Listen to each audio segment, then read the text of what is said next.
Hey, what's going on YouTube and Amazon influencers? Now that I posted over 1100 videos on this platform, let me share my revenue for 2023. And quickly before I jump to this video, one thing to keep in mind is that for first 8 months of the year I was doing really well, and the last 4 months were not that great, let's say, so you might want to watch this video to the very end to get the full picture. Now to give you full perspective, in the previous year, I'm talking about 2022, my revenue was $101,615, which was really awesome, and I started that year with about 400 plus videos, ending the year with 750 videos, and now this year I started with 750 videos, and now I have over 1140. So let me show you the revenue. So my first 4 months, the revenue was kind of on my level, if you will, and that's between $10,000 and $12,000. So in January, it was $12,791.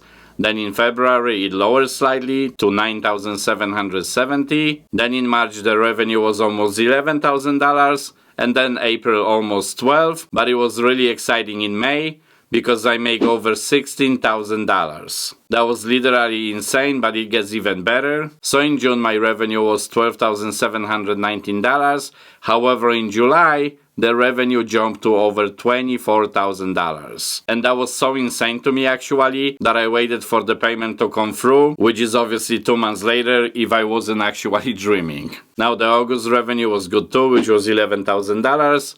But then unfortunately everything went south. So September it was $8,347. And look, I know it sounds like a lot and it kind of is actually, but when you take to the account that I spent approximately $3,000 for the products, and yes, that's monthly, plus we also have to pay taxes from it, and at that time I had about 900 videos, then that number doesn't seem to be that high, but it gets even worse. So in October my revenue dropped to $7,482.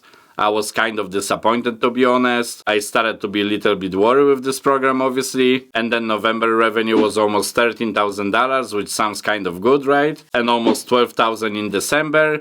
However, when you compare it to these numbers from the previous year, and keep in mind with only 750 videos, then you can definitely see the difference, that the shopping holiday sales were way lower, which was kind of disappointing, I guess, but my revenue for 2023 was still over $150,000, which is absolutely amazing. So I've gotta say, this program definitely changed our lives, me and my family, of course. Not only first time from 10 years or so I was able to finally pay off all the credit cards, but I also shared the revenue with my son. Obviously we built the 2 channels together, and my hope for the 2024 with this program is that it will come back to the great revenue numbers I experienced before, which was a couple of months ago. So this is pretty much for this video, but you definitely want to check this video next, because in that video I'm sharing my top 10 selling items. Thank you for watching.